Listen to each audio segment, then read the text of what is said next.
Let's call this pioneer living with modern convenience. Hey y'all. Hey. We're going on an adventure. Actually, we're not. We're going on a dreadful trip. No. To the grocery store. Listen, it's not that dreadful. We did a grocery pickup order. It could be worse. We could actually have to like go in the store and shop. I do have to go into the one store. Yeah, but that's for good stuff. But not a big shopping extravaganza. So we put in a grocery order. We were supposed to get snow today. They called for 3 to 5 inches, and we got ice this morning. Stayed in this morning, but then it kind of turned more to rain and melted everything away. And yucky. It's just wet. It's 32 degrees and cold and dreary. Yeah, just kind of a yucky day. So we laid low. We did a grocery order for this afternoon, and we're going to pick it up. And that's kind of what we're going to talk to you guys about. We are starving to death. Starving to death. For different kinds of food than we normally cook. We're not starving to death. Yeah, we are tired of the same old meals. And so we tried, usually the way we shop is I don't meal plan and make lists according to what meals we're going to eat.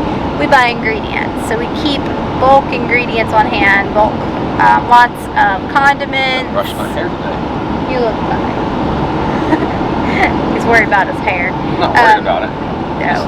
Haven't brushed it lots of dry goods, raw sugar, and wheat berries and flour and all kinds of stuff. We just, oats. So we have a lot of ingredients, which is fine.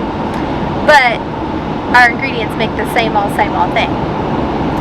And we're bored and tired of it. Everybody's tired of it. So we're going to do, I think tonight we're going to make chicken parmesan, which we used to make and we haven't made in years.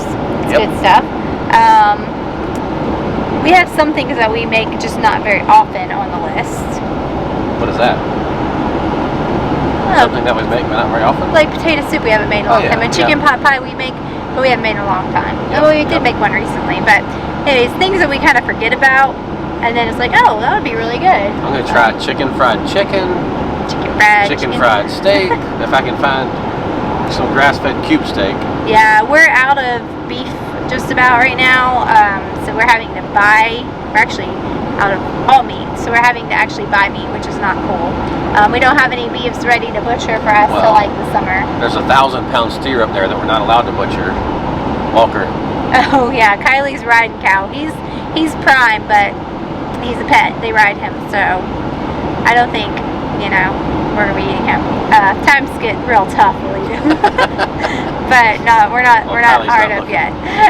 No, so we're out of pork. We might have a few whole chickens left in the freezer. I think we have a turkey or two actually in the freezer. I have a ton of beef that's for canning meat that I haven't canned yet. Now the winter is just about over. I was gonna can us. We'd have stew meat and easy soup meals all winter and carry on. But I do need to get on that and do that because we can eat that anytime really. It doesn't have to be winter time to eat stew meat. So we're gonna get some different groceries and what are some meals you guys really enjoy? That's easy to feed a large family. That's the other thing. We're like budget friendly meals to feed a large family with real ingredients. We don't do packaged and canned and anything with preservatives and all that. We're pretty we don't really have food sensitivities much, other than several of us can't eat eggs, but that's just straight up cooked eggs. We can actually eat eggs that are baked in things, so we can do that.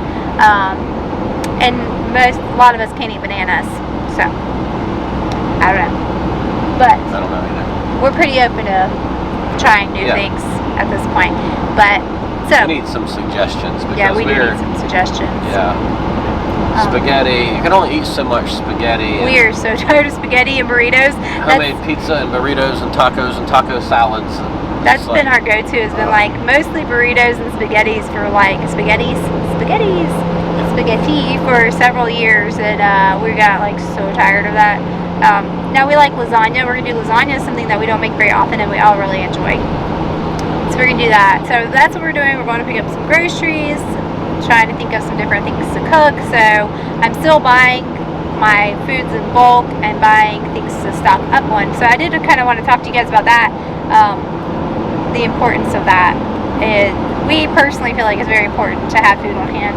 And you know, the state of the world, state of the economy, all that aside, whatever it is, what it is, just it's a good idea, because if you have a job loss, or if you go through a hurricane, like we have, or just any kind of thing going on, natural disaster, whatever happens, and you don't have any food stores or the ability to grow your own food, you know, you might be in a not great situation. So I mean, storing food is not something new. Storing food, actually not storing food is new. Is something new. I mean, yeah, just because it's common doesn't mean it's normal. That's one of my favorite sayings. And you know, commonplace these days, trying to not focus on me, commonplace these days is to not store food.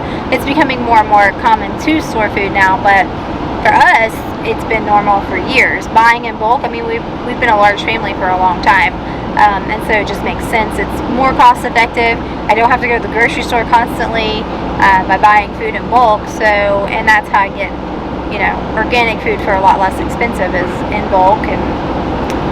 And for a lot of years back in the day, that was the only way to get a lot of organic food. You couldn't, it wasn't just in the store, so I'd have to, you know, find ways to be able to get it. And a lot of that was like through the Amish store, and they order in bulk, and I would have to get 50-pound bags of everything. So the way we buy, we just order our stuff in. I have 5-gallon buckets with, I prefer gamma lids because they're easier to get on and off. They're the kind of lids, they have a ring that seals and then a screw-on lid. They're easier to get in and out of. We do have a few buckets with regular lids. I have to fight them to get them open, but you can do that too. I did that for a long time with all of my buckets, except for one, because I was given a bucket with a gamma lid on it by a friend, and I was like, I've got to get more of these. So gamma lids make a huge difference as far as just convenience and ease of getting into stuff. When we were in campers, the buckets were stored in the camper where we were living, in every little nook and cranny we could find, and they often doubled as seats. When we had friends over, we're like, pull up your 5-gallon bucket and sit down. And now that we have the basement, it's really nice. So we're able to store everything in the basement, and it's sealed and safe. No bugs or anything can get into it. And then I have larger, if you've seen my videos of the kitchen, I've got jars, like 1-gallon canister. I have a 2-gallon canister for my flour. So I'm able to store larger quantities up on the counter and on the hutch that I use every day, so I don't have to constantly go get in the 5-gallon buckets, and then we just bring up what we need and refill as needed. So I just really encourage you, if you're not already buying in bulk, and there's multiple ways to do that. We personally have always found the local Amish stores to be the most convenient and cost-effective way to order. Their prices are relatively less than other places. Yeah, they order every week, so they don't they don't pass on the shipping to you. Like if you try to order from a lot of places like Amazon and bulk, you're just getting one bag, so there's a lot of shipping involved. Right, like Azure Standard, I think, is a great company, but I'm able to get the stuff. I think they charge 8% or something in our area. I think it's an 8% add-on for the shipping, which I understand. They have, everybody's got to share the load of the shipping, which is fine. But if we don't have to do that, then I'm supporting a local business as well, so that's nice. And they also, at the local Amish store, happens to stock multiple items in 50-pound bags, so I don't always have to order it. If they don't have it in, I go in there, they don't have it in, then I just ask them and they'll order it, and the next week it'll be there. But yeah, a lot of the things that they didn't used to carry, that we had them start ordering for us, now they're starting to stock. Yeah, so they're we can just stocking go in because more there people are buying it. Get it mostly, yeah. Yeah, and then I mentioned like Azure Standard is a great company. I've looked at their prices and they're pretty good. They're not bad prices at all. There's Amazon has some foods. I've even bought like things off of eBay before. Yeah, salt, pink Himalayan salt.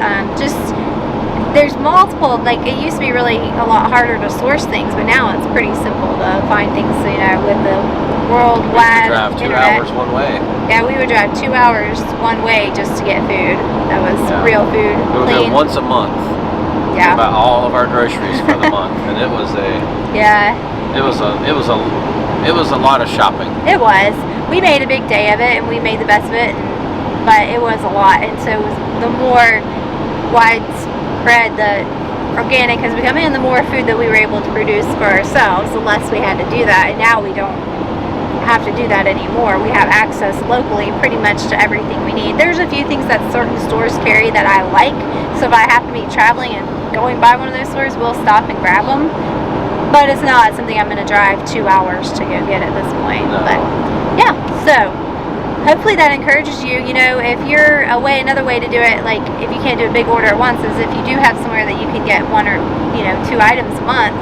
You don't want to, buy all of your bulk foods at one time and run out of all of them at one time, because that's a huge expense. So if you just, buy as you can, then you only replace as you need to. It really helps with your monthly food budget too. And it eliminates that item from your food budget. So if you buy oatmeal every week at the grocery store, well then you go buy a 50-pound bag of oatmeal, and you find that it lasts your family 6 or 8 months. You're not having to buy that every week. Not that it's an expensive item, but it's still just every penny counts, and it's a lot less expensive to buy it that way. So yeah. Do you have any more thoughts on this subject? No. I'm happy. I'm happy for grocery shopping online, and they do the shopping and bring it out to the vehicle, and I help them load it. Let's call this pioneer living with modern convenience. I just don't like shopping. I mean, I don't even like shopping for things that I want, like tools. I don't like shopping in general. Shopping. We like Rural King. I like Rural King, yeah. So anyway, I can get most everything I need there. Alright, well thanks for hanging out with us. We appreciate y'all. If you're not already subscribed to the channel, please go ahead and subscribe and hit the notification bell so you can be notified every time we upload a video. Give us a thumbs up so YouTube will know that you are enjoying this, and comment below, let us know what your favorite recipes are, and we will catch you guys on the next one. See y'all later.